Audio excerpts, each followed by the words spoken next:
Goed, ek het gou hier vir jou geskryf, waterstofbinding is dus tussen H-NOF. Onthou jy, ek het al 'n paar keer gepraat van H-NOF, so dis die binding tussen waterstof met stikstof of suurstof of fluor. En daar sien jy die 3 molekules wat gewoonlik vorm. Tussen waterstof en stikstof kry ons vir ammoniak.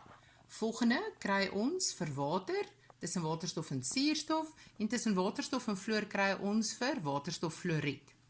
Die ander binding wat jy sal sien op bladsy 63 in jou boek, of die ander plek waar waterstofbindings voorkom, is ook by jou organiese molekules, jou alkohole en jou karboksielsure. Nou hoekom?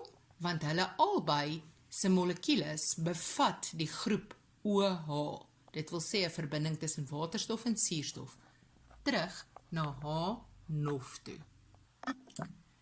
Reg, ons is op bladsy 64 en belangrik is dat jy die verskil sien tussen intermolekulêre kragte en interatomiese kragte. Nou, interatomiese binding is die bindings wat die verskillende atome is wat 'n molekule bymekaar hou. En dis ons chemiese bindings. Dis die sterk bindings wat binne in 'n molekule of 'n struktuur voorkom. En dis daai wat ons al in graad 10 geleer het. Kovalente bindings wat mos voorkom tussen 2 nie-metale en waar hulle die elektrone deel. Ioniese binding, gewoonlik tussen die metale en die nie-metale, en wat hulle doen is, die een skenk sy elektrone, gewoonlik die metaal, skenk die elektrone aan die nie-metaal. En metaalbindings kom tussen metale of binne in metale voor, waar jy positiewe atoomreste het en 'n see van gedelokaliseerde elektrone, dit wil sê los elektrone wat kan beweeg. Kom ons kyk nog verder na kovalente bindings, ionies en metaalbindings, net om ons mind te refresh. Die bindings, kovalente bindings, elektrostatiese of aantrekkingskragte of koulomkragte en ioniese bindings, en 'n metaalbindings ook elektrostatiese aantrekkingskragte of koulombindingskragte. Dan die voorbeelde, ek dink julle ken hulle, wees net bewus hiervan, reuse strukture wat diamant en grafiet is, in plaas van klein kovalente bindings. Onthou, klein of eenvoudige kovalente bindings is gewoonlik molekules wat 'n definitiewe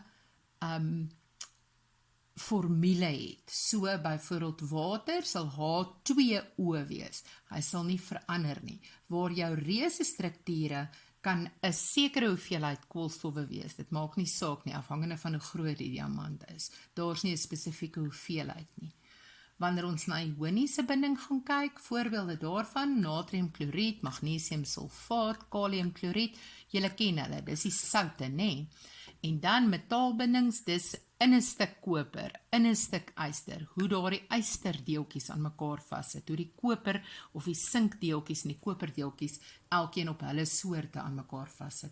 Hoe hulle strukture lyk, daar sien jy byvoorbeeld vir water, hier sien jy vir natriumkloried, onthou ioniese bindings vorm 'n kristalstruktuur en koper is net daardie die metaalbinding is mos daardie positiewe atoomreste en tussen hom al daai gedelokaliseerde elektrone.